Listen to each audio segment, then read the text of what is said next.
اعوذ باللہ من الشیطان الرجیم بسم اللہ الرحمن الرحیم الحمدللہ رب العالمین والصلاۃ والسلام علی محمد وعلی آلہ وسلم۔ انشاءاللہ آج ہم سورہ الاعراف کے 23ویں رکوع کا مطالعہ کریں گے۔ اس سے پچھلے رکوع کا خاتمہ اس بات پہ ہوا تھا کہ رب کریم کے نشانیوں سے پہلو طئی کرنے والے یا انہیں اپنی نفسانی خواہشات کی تکمیل میں استعمال کرنے والے سزا کے مستحق بن جاتے ہیں، جبکہ وہ لوگ جو حق پہ قائم رہتے ہیں اور عدل سے کام لیتے ہیں وہ کامیاب ہو جاتے ہیں۔ آئیے آج کے مطالعہ قرآن کا آغاز اس دعا کے ساتھ کرتے ہیں کہ اللہ تعالی ہم سب کو نبی پاک صلی اللہ علیہ وآلہ وسلم کے طفیل قرآن کریم کا صحیح مفہوم عطا فرمائے۔ سورہ الاعراف رکوع نمبر 23 جو کہ آیات 182 تا 188 پہ مشتمل ہے۔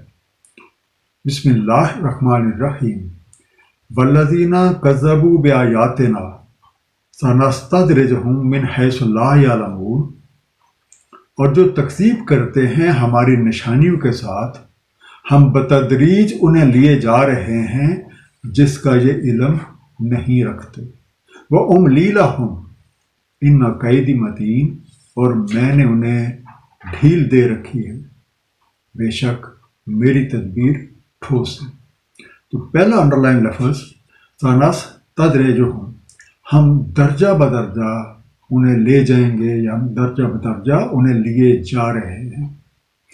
gradually take them، املی میں نے انہیں مہلت دی ہوئی ہے یا میں انہیں ڈھیل دوں گا۔ I would give them respite، قیدی میری چال، my scheme۔ قانون ربی ہے کہ برائیاں کرنے والوں کو فوراً ہی نہیں پکڑ لیا جاتا بلکہ انہیں مہلت دی جاتی ہے، کیونکہ اگر ہر بات پہ پکڑ شروع ہو جائے تو کوئی بھی نہیں بچے گا۔ سورہ نحل آیت نمبر 61 میں ارشاد ہے، اگر مواخذہ فرماتا اللہ تعالیٰ لوگوں کا ان کے ظلم کے سبب، نہ بچ پائے گا اس پہ کوئی بھی جاندار، لیکن وہ ڈھیل دیتا ہے انہیں اجل مسمى تک۔ تو جب آ جاتی ہے ان کی اجل، نہیں وہ تاخیر کر سکتے ایک ساتھ کی اور نہ وہ تقدیم کر سکتے۔ اس مہلت کا مقصد یہ ہے کہ ہم اپنی غلطیوں کا احساس کرتے ہوئے معافی اور تلافی کی طرف آ جائیں۔ کچھ لوگ اس مہلت سے فائدہ اٹھا لیتے ہیں، جبکہ اکثر اپنے ہٹ درمی میں اپنی ہی من مسیوں میں گم رہتے ہیں، ایک کے بعد ایک غلطی کیے جاتے ہیں۔ اس طرح اپنے اوپر گناہوں کا بوجھ بڑھاتے چلے جاتے ہیں، اور ایک وقت آ جاتا ہے جب قانون مکافات اپنی حرکت میں آ جاتا ہے اور انہیں پکڑ لیا جاتا ہے۔ اولم یتفکروا، تو کیا انہوں نے تفکر نہیں کیا؟ ما بصاحب من جنہ، کہ نہیں ہے ان کے صاحب کو کوئی جنوں، ان هو الا نذیر مبین، نہیں ہے وہ مگر تنبیہ کرنے والے صاف صاف۔ جنہ دیوانگی، میڈنس۔ تو کیا ان لوگوں نے کبھی اس بات پہ تفکر نہیں کیا کہ جن صاحب کے ساتھ ان کا واسطہ ہے ان میں کسی بھی طرح کے جنون کا کوئی شائبہ بھی نہیں پایا جاتا، بلکہ ان کی ہر بات علم و حکمت پہ مبنی ہے، ان کی ہر بات دنیاوی اغراض سے پاک ہے، اور وہ ان لوگوں کی خیر خواہی میں ان کو ان کے اعمال بد کے انجام سے آگاہ فرما رہے ہیں، تاکہ جو لوگ احکامات الہیہ کی خلاف ورزی کر رہے ہیں وہ آنے والے عذاب سے بچ جائیں۔ اس دعوت تفکر کا ذکر سورہ سبا میں بھی ہے۔ کہہ دیں میں تمہیں ایک واز کرتا ہوں کہ تم کھڑے ہو جاؤ اللہ تعالیٰ کے لیے دو اور فردن فردن. پھر تم تفکر کرو، نہیں تمہارے ساتھ کو کوئی جنون، نہیں ہے وہ مگر تمہارے لیے ایک تنبیہ کرنے والے، ایک شدید عذاب کے آنے سے پہلے. اولم ينظروا فی ملکوت السماوات والارض وما خلق اللہ من شیء، اور کیا انہوں نے نظر نہیں ڈالی ملکوت سماوی اور ارضی میں، اور جو تکلیف فرمائی ہے اللہ تعالیٰ نے اشیاء. وَنَعَسَىٰ أَن يَكُونَ قَدِ اقْتَرَبَ أَجَلُهُمْ، اور ہو سکتا ہے کہ قریب آ چکی ہو ان کی اجل. فَبِأَيِّ حَدِيثٍ بَعْدَهُ يُؤْمِنُونَ، سو کون سی بات پہ اس کے بعد یہ ایمان لائیں گے. اقترب، قریب آ لگا، کم نیئر. فَبِأَيِّ، سو کون سی، سو ان واٹ، حدیث، کہی ہوئی بات، اسٹیٹمنٹ. تو کیا اس طرح کے الزامات لگانے والے لوگ اپنی آنکھیں کھول کے اس نظام کائنات پہ غور نہیں کرتے؟ اور کیا انہیں اس حقیقت کا ادراک نہیں ہوتا کہ ہر چیز کے لیے ایک اجل یعنی ایک مدت مقرر ہے، اور جس طرح ہر چیز کی اجل مقرر ہے ان کی بھی ہے، اور ہو سکتا ہے کہ اس کے مکمل ہونے کا وقت قریبی آ لگا ہو. پیغمبر کی واضح تنبیہ اور ان کائناتی حقائق کی موجودگی کے بعد آخر وہ کون سی بات ہے جس پہ یہ ایمان لائیں گے؟ سورہ الاحقاف آیت نمبر 3 میں ارشاد ہے، نہیں خلق فرمایا ہم نے آسمانوں اور زمین اور جو کچھ ان دونوں کے بیچ ہے مگر حق اور اجل مسمى کے ساتھ. اور جو کافر ہیں وہ اعراض کرتے ہیں جس کے بارے انہیں متنبع کیا جا رہا ہے. من یضلل اللہ ولا ہادی لہ، جو کوئی بھٹکا رہتا ہے اللہ تعالیٰ سے تو نہیں کوئی ہدایت دینے والا اس کو. وَيَذَرُهُمْ فِي طُغْيَانِهِمْ يَعْمَهُونَ، اور وہ چھوڑ دیتا ہے انہیں ان کی سرکشی میں اندھے ہوئے. ہادی، کوئی رہنما، گائیڈ. اللہ تعالیٰ نے ہر چیز کے لیے ایک قانون مقرر کر رکھا ہے، اور اس قانون کے مطابق ہر کسی کو خیر اور شر کا انتخاب حاصل ہے. اس قانون کے مطابق کسی کو بھی اپنے انتخاب میں مجبور نہیں کیا جاتا. جو راہ کو اختیار کرتا ہے اس کا انجام اسی کے مطابق ہوتا ہے. سورہ نساء آیت نمبر 186 اسی حقیقت کو بالکل واضح کر دیتی ہے. اور جو کوئی شکاوت کرتا ہے رسول سے بعد اس کے کہ روشن ہو چکی اس پہ ہدایت، اور اتباع کرتا ہے غیر مومنین کی راہ کی، ہم اسے پھرنے دیتے ہیں جدھر وہ خود سے پھر جاتا ہے. ہم اسے منسلک کر دیں گے جہنم سے، اور کیا ہی بری جگہ ہے پہنچنے کی. یسألونک عن الساعۃ ایان مرساہا، آپ سے پوچھتے ہیں ساتھ کے بارے، کب اس کا آنا ٹھہرا ہے. قل انما علمها عند ربی، کہہ دے اس کا علم صرف میرے رب کے پاس ہے. لا یجلیھا لوقتھا الا ھو، نہیں جلوت میں لاتا اسے کوئی اس کے وقت پہ سوائے اس کے. ثقلت فی السماوات والارض، وہ بھاری ہے آسمانوں اور زمین میں. الساع، گھڑی، لمحے کی تبدیلی یا ایک مرحلے کے بعد اگلے مرحلے کے شروع ہو جانے کا وقت.